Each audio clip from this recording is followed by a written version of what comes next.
अक्सर अपने बयानों से विवादों में रहने वाले कथावाचक अनिरुद्धाचार्य की मुश्किलें एक बार फिर से बढ़ती दिखाई दे रही हैं। महिलाओं, लड़कियों को लेकर दिए गए उनके बयान पर घमासान मचा हुआ है।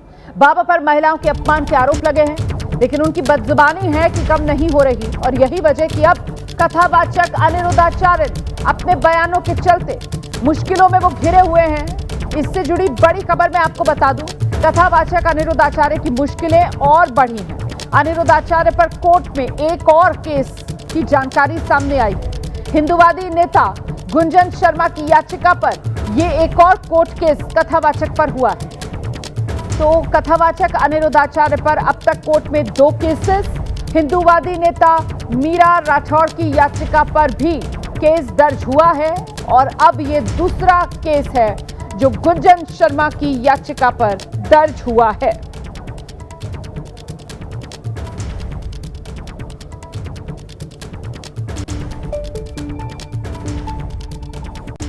असल में उनकी जो टिप्पणियां हैं आप देख रहे हैं लगातार सोशल मीडिया पर वायरल थी और अगस्त के महीने में ये एक मामला सामने आया था जिसमें उन्होंने बोला था कि 14 साल की बच्चियों की शादी कर देनी चाहिए वरना वो 4 जगह मुंह मारती हैं। जो ये इतना गलत था और हमें ये इतना गलत लगा कि हमने इसके लिए पहले पुलिस से, प्रशासन से दरखास्त की कि इनको चैलेंज, इनको कम से कम एक वार्निंग दी जाए कि ये आगे से ऐसी कोई टिप्पणी ना करें। बट मुझे पता चला कि वो एक कोई क्रिमिनल ऑफेंस नहीं है, तो इसलिए उनके खिलाफ कुछ नहीं हो सकता। हमें ये बात नहीं अच्छी लगी तो हमने फिर कोर्ट में अपना वाद दाखिल किया अगस्त के महीने में और सितंबर के महीने के एंड में ही मुझे परिवाद में इसको डाल दिया गया। और अक्टूबर के महीने में जब मेरी फिर से डेट पड़ी तो उस वक्त नो वर्क चल रहा था। एक बार और डेट आई तब कॉन्डोलेंस थी और फॉर्चुनेटली अब नेक्स्ट वीक में हमारा जो उसके मुझे बयान दर्ज कराने हैं और उसके बाद हम आशा करते हैं कि जैसे अब तक हमारे केस में हमें जो जीत हासिल हुई है उसी तरीके से आगे भी मेरे बयानों के बाद उनके खिलाफ सख्त से सख्त कार्रवाई होगी, क्योंकि मेरे पास पूरे प्रूफ है। मैंने ऑलरेडी जो अपना जो केस फाइल किया है उसमें प्रूफ डाले हैं। उन्होंने जो महिलाओं के विरुद्ध कहा है, चाहे उसमें हमारी सीता माता हो, चाहे नन्ही बच्चियां हो, चाहे घरेलू महिलाएं हो, उन्होंने सभी बीवियों के लिए, पत्नियों के लिए बोल दिया कि वो किसी की भी गोद में जाके बैठ सकती हैं। तो इस तरीके की जो अभद्र भाषा वो हमेशा यूज करते हैं वो उन्होंने की और उसका उनको सबक बहुत जल्दी मिलने वाला है। तो शिकायतकर्ता गुंजन शर्मा को आप सुन रहे थे। देखिए, इससे पहले हिंदूवादी नेता मीरा राठौड़ भी अदालत का दरवाजा खटखटा चुकी हैं अनिरुद्धाचार्य के खिलाफ, उनकी इस बदजुबानी के खिलाफ। अनिरुद्धाचार्य पर कोर्ट में अब ये केस चलेंगे। अनिरुद्धाचार्य के खिलाफ कोर्ट में एक और केस दर्ज। कथावाचक अनिरुद्धाचार्य की मुश्किलें बढ़ी। कोर्ट में एक और केस, इसकी जानकारी भी सामने आ रही है। हिंदूवादी नेता गुंजन शर्मा की तरफ से अदालत का दरवाजा इस मामले में खटखटाया गया है। तो एक केस सीजीएम कोर्ट मथुरा और दूसरा केस अपर मुख्य न्यायिक मजिस्ट्रेट मथुरा। तो ये 2 अलग अलग केस 2 अलग अलग अदालतों में। शिकायतकर्ता पहले केस में मीरा राठौर, अध्यक्ष है हिंदू महासभा आगरा की, और दूसरे केस में जो शिकायतकर्ता हैं वो गुंजन शर्मा हैं जो एक हिंदूवादी नेता है। तो अनिरुद्धाचार्य की बदजुबानी का हिसाब अब अदालत में ही होगा। जिस तरीके से एक के बाद एक ये मामले कोर्ट के सामने पहुंच रहे हैं, लग कुछ ऐसा ही रहा है।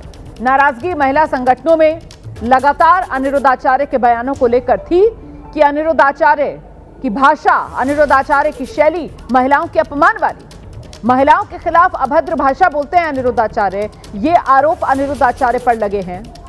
प्रवचन में अश्लील इशारे कर महिलाओं का अपमान करते हैं अनिरुद्धाचार्य, ये आरोप अनिरुद्धाचार्य पर। मेरे साथ इस वक्त शिकायतकर्ता गुंजन शर्मा मौजूद हैं और साथ ही हमारे साथ स्वामी अरुण कृष्ण जी धर्मगुरु हैं और ये कथावाचक अनिरुद्धाचार्य का पक्ष लेंगे, हमारे साथ इस वक्त मौजूद हैं। सबसे पहले मैं आपको लेकर चलूंगी गुंजन शर्मा के पास और उनसे जानते हैं, गुंजन जी, अनिरुद्धाचार्य के खिलाफ अदालत का दरवाजा खटखटाने की आपको जरूरत क्यों लगी? देखिए मैडम, सभी को राधे राधे। पहले तो ये बताइए, किसी भी व्यासपीठ पर कोई भी अगर बैठता है तो हम यही आशा करते हैं कि उनके अनुयायी उनसे कुछ ज्ञान की बातें सीख के जाएं। तो अगर आपको ज्ञान देना है तो उसके लिए भाषा का प्रयोग भी ठीक होना चाहिए। अगर आपको ये कहना है कि लड़कियों में कुछ बदलाव आ रहे हैं या समाज में कुछ बदलाव आ रहे हैं, तो उसको एक बोलने का तरीका भी होता है, जो आप कई बार देख चुकी हैं कि ये कथित जो धर्माचार्य हैं, वो इतनी गलत भाषा का प्रयोग करते हैं कि उस भाषा की वजह से इनके जो अनुयायी हैं, वो भी आपको और मुझे भी कई बार एंकर्स के साथ भी मुझे ट्रोल किया गया है। उन एंकर्स को भी गलत बोला गया है जो इनके खिलाफ बोलते हैं। न्यूज़ रिपोर्टर्स के साथ कितनी बदसलूकी इनके यहाँ हुई है, ये भी आपको पता है। तो आप अगर धर्मगुरु हैं और आपको अगर बोलना है, तो आपको ये बताना होगा कि पहले हमारे ज़माने में, पहले के ज़माने में जो बाल विवाह होते थे, उनमें और आज जब 35 साल में शादी हो रही है, उनमें क्या डिफरेंस है। बट आप ये नहीं कह सकते कोई जाके कहीं मुँह मार रहा है। और इसमें भी अगर आप केवल महिलाओं को टारगेट कर रहे हैं, तो ये अपने आप में सबसे घिनौनी बात है। नहीं तो बाबा के प्रवचन के दौरान जिस तरीके के बोल और बयान सामने आते हैं, आपको उसको देखकर सुनकर क्या लगता है? बाबा की सोच महिला विरोधी? देखिए, जो बॉलीवुड में अब तक होता आया है ना, कि बॉलीवुड में बहुत सारी हमारी, देखिए आप टीवी सीरियल देखिए, उसमें शादियों का मजाक कैसे बनता है, 1 2 3 4 ऐसे हो रही हैं। ऐसे ही आप बॉलीवुड की मूवीज में देखिए कि हिंदू फेरे लेती हुई जो एक वो है दुल्हन, वो भाग जाती है। तो ये सब हमारे धर्म को नीचा दिखाने का कार्य है। और अगर ये धर्म गुरु भी ऐसी ही बातें करेंगे, जो मेम्स इनके बन रहे हैं, जो सर्कुलेट हो रहे हैं, आपको क्या लगता है वो धर्म को बढ़ाने के लिए हो रहे हैं? वो दूसरे धर्म के लोग जो हैं, वो इस बात का फायदा उठाते हैं कि इनकी तो बाबा ही ऐसे बोल रहे हैं। आपने बहुत महत्वपूर्ण बात आपने कही है। आपने बहुत महत्वपूर्ण बात कही है। आप कह रही हैं कि ये मामला सिर्फ महिलाओं के अपमान तक सीमित नहीं है। दरअसल ये मामला जो है वो धर्म के अपमान तक पहुंचता है। और ये सब कुछ जो कथावाचक है अनिरुद्धाचार्य सिर्फ अपनी पर्सनल टीआरपी, अपनी पर्सनल लोकप्रियता बढ़ाने के लिए, आपको लगता है कि ये महिलाओं के बारे में अश्लील भद्दी बातें करके पूरे हिंदू धर्म का अपमान कर रहे हैं? गुंजन जी, पूरी तरह से। मैम ये बताइए कि आप ये बताइए, अगर उस चीज में आपको दूसरे लोग, दूसरे मजहब के लोग जिनके 4 शादियां जायज हैं, वो भी अगर आपको टारगेट कर देते हैं, इसका मतलब क्या है? हमारे यहाँ हम लोग उनकी कुछ चीजों का बड़ा खंडन करते हैं, विरोध करते हैं, हलाला जैसी नीतियों का, लेकिन आप हमारे ही घर में हमारी बहू बेटियों के लिए ये वर्ड यूज कर रहे हैं, तो इसका मतलब क्या है? वो तो कल को मजे लेंगे हमारी बातों का। और आप एक कथावाचक, आप एक धर्मगुरु होने के नाते आपको इन सब चीजों को अगर कहीं हो भी रही है तो दबाना चाहिए। जैसे हमसे बोला जाता है, अगर हमारे बाबा लोग गलत कह रहे हैं तो हमें दबाना चाहिए। अरे हम क्यों दबाएं? हम चाहते हैं कि आप सुधरो। हमारा टारगेट ये नहीं है आपको बदनाम करना, हमारा टारगेट है कि आपके जैसा और भी कोई ना कर पाए। कोर्ट का फैसला, हमने कोर्ट में इसलिए गए, पहले हमने प्रशासन से मांग की थी कि आप इनको सिर्फ एक वार्निंग दीजिए कि ये अपनी कथाओं में इस तरह की भाषा का प्रयोग नहीं करेंगे। जब हमें वहाँ कोई किसी तरीके की कोई रियायत नहीं मिली, कोई बातें हमारी नहीं सुनी गई, तब हमने कोर्ट का दरवाजा खटखटाया पूरे सबूतों के साथ। आप बताइए, कोई हमारी सीता माता को लेकर ये टिप्पणी करता है कि सीता माता तो रावण लेने आया था तो बड़ी मुश्किल से गई थी, लेकिन आज की डेट में अगर हमारे यहाँ कोई पत्नियां कोई ज्यादा पैसे वाला लेने आ जाए तो उसकी जगह गोद में बैठ जाएंगी। बताइए, बिल्कुल ये खुद बता देंगी कि मैं यहाँ हूँ, मुझे आकर ले जाओ। वाकई में बहुत अश्लील, बहुत ही भद्दी टिप्पणियां महिलाओं को लेकर। इनकी सोच देखिए जरा क्या है। मैं सहमत हूँ आपकी बात से, मैं आपकी बात से गुंजन पूरी तरीके से सहमत हूँ। स्वामी अरुण कृष्ण हमारे साथ मौजूद है। मुझे नहीं पता स्वामी अरुण कृष्ण जो हैं वो किस तरीके से डिफेंड करेंगे यहाँ पर, क्योंकि स्वामी जी आप खुद बताइए कथावाचक हैं और कथावाचक के प्रवचन का समाज पर तो ज्यादा प्रभाव होता है, जिम्मेदारी उनकी तो ज्यादा बनती है, लेकिन वो तो ऐसा लग रहा है अपनी टीआरपी बढ़ाने के लिए, खुद हिट होने के लिए, अपनी लोकप्रियता बढ़ाने के लिए कुछ भी बोल देंगे अनर्गल। किसी महिला का कोई सम्मान ही नहीं है, धर्म का भी अपमान कर देंगे अपने लिए। पहले तो मैं कुछ भी देख नहीं पा रहा हूँ, केवल मैं स्वयं को देख रहा हूँ स्क्रीन पे। मुझे कुछ नजर नहीं आ रहा पीछे कि किससे बात कर रहा हूँ। तो पा रहे हैं ना सर? अगर आपने सुन लिया है तो जवाब दे दीजिए। हाँ, तो आप ये सुनिए। सुन रही हूँ मैं, जवाब दीजिए अपना। ये प्रेमानंद जी बोल रहे हैं, प्रेमानंद जी बोल रहे हैं कि 100 में केवल 2-4 कन्याएं ऐसी होंगी जो पवित्र है। नहीं, मेरी बात सुनिए। आपके बीच में मैंने बोला क्या? क्या आपके बीच में बोला? क्या आपके बीच में बोला? आपके बीच में बोला? यदि आपको इन गुंजन जी सुनना तो बात करो। ये बीच में क्यों बोल रही हैं? अरुण कृष्ण जी, आपको मेरी आवाज मिल रही है? अरुण जी, आपको मेरी आवाज मिल रही है तो चिल्लाइए मत। एक तो ठीक है, और बदतमीजी से बात मत कीजिए, अपना लहजा जो है वो संयम वाला रखिए। यहाँ पैनल में दो महिलाएं आपके साथ हैं, आराम से अपनी बात रखिए। आपने सुनाया, ठीक है, प्रेमानंद महाराज जी का आपने बयान सुनाया, अब आगे आइए, उसके आधार पर आप क्या कहना चाह रहे हैं बताइए। आप मुझे ये मत सिखाइए मुझे कैसे बात करनी है। जब ये बोल रही थी तो मैं एक शब्द नहीं बोला, मैं केवल सुन रहा था। मैं समझ रही हूँ सर, आपकी बात मैं समझ रही हूँ, लेकिन बात तो सारी की सारी अंदाज है ना कहने का, सारी लड़ाई तो इसी बात की है। मैंने खुद उनको रोक दिया कि वो बीच में ना टोके आपको, आप अपनी बात रखिए, आप मुद्दे पर आइए। मैंने आपसे शिष्टाचार की क्लास मुझे आपसे नहीं चाहिए।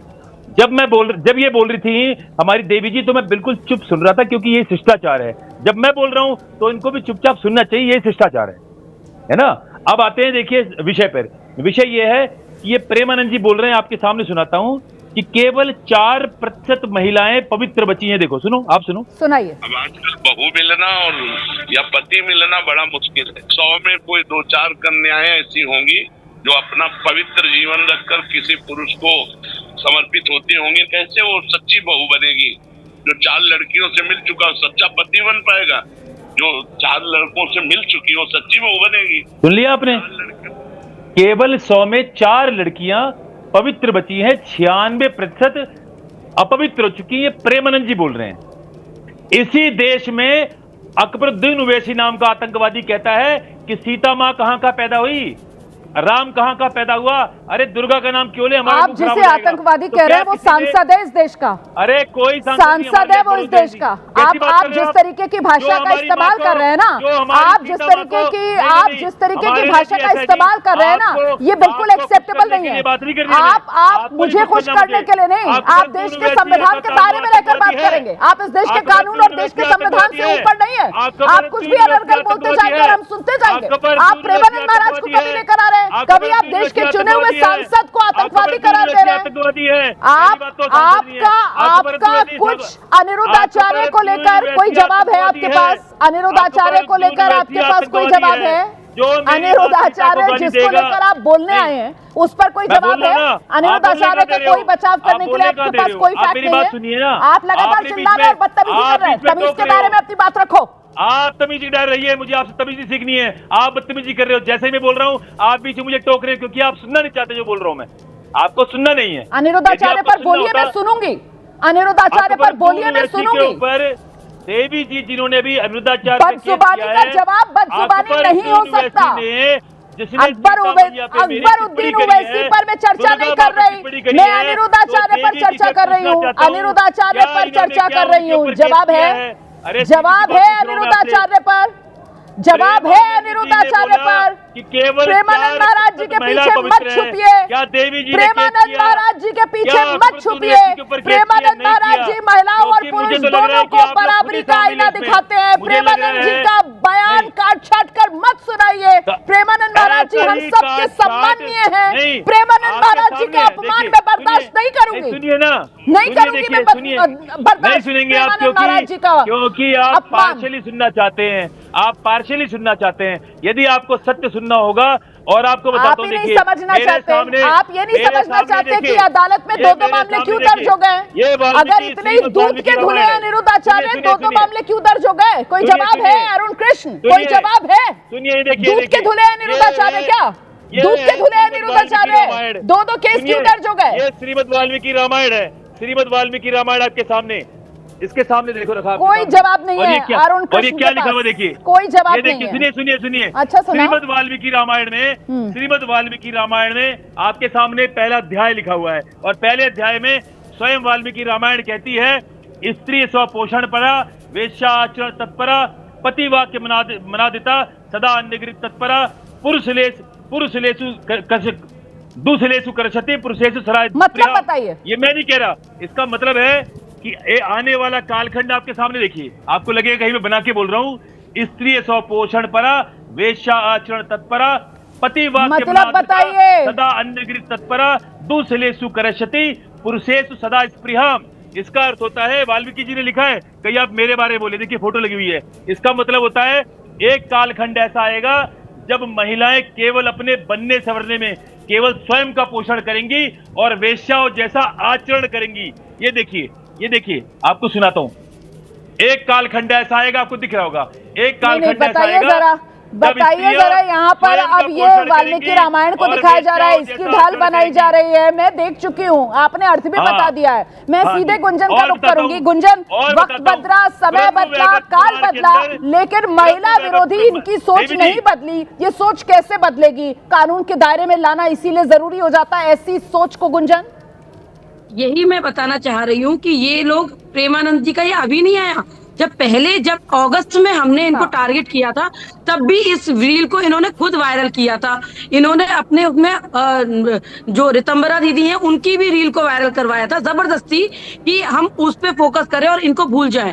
मैं ये नहीं कह रही हूँ कि आप गलत हो तो कोई और सही है, लेकिन हमें पता है कि वो 4 बातें अगर अच्छी कह रहे हैं और एक बात अगर उन्होंने ऐसी कही उसके लिए भी उन्होंने माफी मांगी है। सबसे बड़ी बात, उन्होंने माफी मांगी है। जब दीदी माँ ने कुछ बोला, दीदी माँ ने बोला कि लड़कियां रील बनाती हैं गलत कपड़े पहन के, उन्होंने भी उसके लिए माफी मांगी। तो आप ये बताइए, आपके गुरुदेव, अगर उनसे गलती भी हो गई तो माफी मांगिए। आपको माफी मांगनी होगी, आज नहीं तो कल, और आप झुका के माफी मांगेंगे। तो इतना अहंकार, इतना दम क्यों है अनिरुद्धाचार्य में? अनिरुद्धाचार्य प्रेमानंद महाराज जी से, साध्वी रितंबरा से, रितंबरा दीदी से सबसे बड़े हो गए, माफी भी नहीं मांग सकते। स्वामी अरुण कृष्ण, स्वामी अरुण कृष्ण, अनिरुद्धाचार्य, इतना अहंकार कहाँ से आता है? जी, हमारे लिए स्त्री सीता माँ हमारा स्वाभिमान है। जब सुबह जब हम उपासना करते हैं ना, तो हमारी जीवा पे सीता माँ का नाम होता है। और उन्होंने भी ये वीडियो भी काट छाट के दिखाई गई थी। उन्होंने सभी के लिए, आता कि पुरुषों के लिए भी कहा, केवल स्त्री के लिए नहीं कहा, हमारे लिए पुरुषों के लिए प्रेमानंद महाराज जी ने कहा था, जिनका वीडियो काट छाट कर आप लोग सुनाते हैं। मेरी बात अनिरुद्धाचार्य का बचाव करने के लिए, हमारे लिए आप भी पूजनीय हो, हमारे लिए जो हमारी देवी मैया वकील है ये भी पूजनीय है। हमारे लिए सभी स्त्रियां भारतवर्ष की हमारे लिए पूजा के योग्य है। लेकिन क्या उन लोगों के खिलाफ इन वकील जो हमारी अधिवक्ता है, आचार्य को देखिए ना, जिनको ये आपत्ति होती है कि अगर महिला की शादी 25 साल की उम्र तक नहीं हुई तो वो 4 जगह मुंह मार चुकी है। ये सीख जरा सी दे दीजिए अनिरुद्धाचार्य को, जिनके बचाव में यहाँ पर बैठे हैं, जिनका नाम भी आपकी जुबान पर नहीं आ पा रहा है, क्योंकि आप खुद जानते हैं कि कैसा ब्लंडर किया अनिरुद्धाचार्य ने। मैं ये नहीं कह रहा कि सारे शब्द, मैं ये नहीं कह रहा, ना मैंने कभी कहा कि यदि आप किसी महिला के प्रति आपत्तिजनक शब्द बोलोगे तो मैं उसके साथ खड़ा हूं। महिला हमारे लिए पूजनीय है, हमारे घरों में कन्याओं की पूजा होती है। यही तो कह रहे हैं, अनिरुद्धाचार्य को ये सीख दे दो। आप अनिरुद्धाचार्य को ये सीख क्यों नहीं दे देते? आप अनिरुद्धाचार्य को ये सीख क्यों नहीं दे देते? जो महिलाओं को लेकर कहते हैं कि एक सीता मैया थी, दूसरा आज की महिलाएं, कोई अमीर पुरुष मिल जाएगा, पति को छोड़कर जाकर उसकी गोद में बैठ जाएंगे। तो क्या ऐसा नहीं हो रहा है? क्या ऐसा नहीं हो रहा है? हो रहा है ना, तो आप अपने घर में, आपके घर में फिर कोई नहीं होगा, ऐसा नहीं हो रहा है? तो आपके घर में ही हो गया। एक मिनट गुंजन जी को सुन लीजिए, गुंजन जी को सुन लीजिए। उसके बाद स्वामी अरुण कृष्णा जी, स्वामी अरुण कृष्णा जी, 1 मिनट गुंजन जी को सुनिए, गुंजन जी को सुनिए और फिर उसका जवाब दीजिए। आइए गुंजन। सारी सीमाएं पार नहीं कर रही है, अपने बेटों के साथ क्या गंदी रीलें नहीं बनाई जा रही है? क्या पतियों के साथ, भाइयों के साथ, क्या रील पे वायरल होने के लिए महिलाएं अपने निम्नतम स्तर तक नहीं जा रही? अरे भाई, जो गलत हो रहा है वो गलत हो रहा है, लेकिन आप इसको लेकर सारी महिलाओं के लिए ऐसा बयान दे दोगे क्या? सारी महिलाओं के लिए आप ऐसे बयान दे दोगे? आप चिन्हित करके बोलो जो गलत कर रहा है, आप उसके लिए चिन्हित करके बोलो, उसका नाम लेकर बोलो, लेकिन आप महिलाओं के लिए बोल दोगे। आज की महिलाएं ऐसी है जो 25 साल की शादी जिसकी नहीं हुई है वो 4 जगह मुंह मार रही है। आज की महिलाएं लॉयर भी है, आज की महिलाएं साइंटिस्ट भी है, आज की महिलाएं फाइटर प्लेस भी हो रही है। वो नहीं दिखी आज की महिलाएं आपको? किसी के अंदर भी साहस नहीं है कि वो सारी महिलाओं को बोलने की हिम्मत करेगा। अनिरुद्धाचार्य के अंदर भी साहस नहीं है। कौन बात के लिए? अब जब सोच ये है कि एक कालखंड को ही आपने बना दिया, आप इस कालखंड को ही कह रहे हैं कि इस कालखंड में तो महिलाएं सारी करप्ट होंगी, तो फिर क्या ही कहा जाए उसके बारे में? गुंजन, क्या हम कह सकते हैं पुरुष हमेशा से ही ऐसा था? ब्लॉक करना पड़ता है, हजारों वीडियो महिलाओं की अपने नग्नपन की सारी पराकाष्ठा पार कर रही है रील पे। किसकी पराकाष्ठा क्या है वो सबको बताएं। समय मेरे पास इतना ही है, बहुत बहुत धन्यवाद। संसद के अंदर ई सिगरेट पीने को लेकर हंगामा हुआ। अनुराग ठाकुर ने टीएमसी सांसद पर आरोप लगाया है और बिना नाम लिए अनुराग ठाकुर ने ये आरोप लगाए हैं। साथ ही स्पीकर की तरफ से कहा गया है कि लिखित में आप शिकायत दीजिए, हम कड़ी कार्रवाई करेंगे इसको लेकर। आपको बता दें कि संसद का शीतकालीन सत्र चल रहा है और आज यानी कि 9वें दिन की जब कार्यवाही जारी है, तब भाजपा सांसद अनुराग ठाकुर ने स्पीकर ओम बिरला को यह शिकायत की है कि टीएमसी के सांसद ने ई सिगरेट पी है। इस पर स्पीकर ने एक्शन लेने की बात कही है। देश भर में ई सिगरेट बैन हो चुकी है, क्या सदन में आपने अलाउ कर दी है? नहीं, कोई मान्य सदस्य को कोई भी सर टीएमसी के सांसद पी रहे हैं सर टीएमसी के सांसद सर कई दिनों से लगातार बैठ के पी रहे हैं सर। कोई भी मान्य टीएमसी के सांसद पी रहे हैं सर चेक कर नहीं सर, आप चेक करवाइए सर। एक मिनट व्यवस्था सर, सदन में अगर सिगरेट पीना अलाउ कर दिया है। एक मिनट प्लीज। मैं सभी मान्य सदस्यों से पुनः आग्रह करता हूं, हमें संसदीय परंपराओं और संसदीय नियमों का अनुपालन करना चाहिए। कोई भी मान्य सदस्य कभी भी ऐसा कोई विषय मेरे पास आएगा तो निश्चित रूप से इस पर मैं निश्चित रूप से कार्रवाई करेंगे। गोवा अग्निकांड से जुड़ी हुई है बड़ी जानकारी। हिरासत में लिए गए लूथरा बंधुओं की एक नई तस्वीर आ गई है सामने। यह तस्वीर आप देख रहे हैं। गोवा में नाइट क्लब में अग्निकांड के 5वें दिन यानी कि गुरुवार को क्लब के मालिक सौरभ और गौरव यानी कि लूथरा ब्रदर्स को थाईलैंड में हिरासत में ले लिया गया है। थाईलैंड पुलिस ने दोनों भाइयों की तस्वीर भी जारी की और एक और नई तस्वीर यहां पर सामने आ चुकी है। ये तस्वीरें आप देख रहे हैं। इसके पहले की जो तस्वीर सामने आई थी उसमें दोनों ही भाई अपने पासपोर्ट लिए हुए थे हाथ में, और अब ये एक और आ गई है तस्वीर। जो पूरी प्रक्रिया है, जो पूरा प्रोसेस है, वो यहाँ पर लगातार किया जा रहा है। प्रत्यर्पण की प्रक्रिया भी लगातार जारी है। हमारे संवाददाता सूरज ओझा हमारे साथ जुड़ गए हैं। सूरज, एक और आ गई है नई तस्वीर लूथरा बंधुओं की। जी हाँ, देखिए ये जो तस्वीर है इसमें आप देख सकते हैं कि लूथरा बंधु एक कमरे में दिखाई दे रहे हैं, बेड भी है। तो जाहिर सी बात है कि ये उस होटल के कमरे का फोटो है जहां पर ये दोनों छिपे बैठे थे। और जब ये पुलिस वहां पर जो लोकल अथॉरिटी है उन्हें ट्रैक किया और उनके हाथ में देख सकते हैं, उनके हाथ भी बांधे हुए हाथ है। और ये फोटो को देखकर आप हम ये मान सकते हैं कि जब ये पुलिस उनके कमरे में पहुंची, उन्हें जब हिरासत में लिया गया, उस वक्त की सबसे पहली ये तस्वीर है।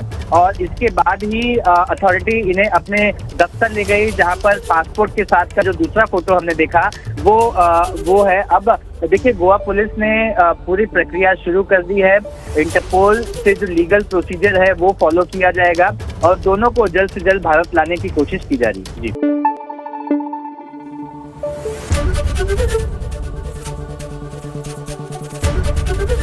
एबीपी न्यूज आपको रखे आगे।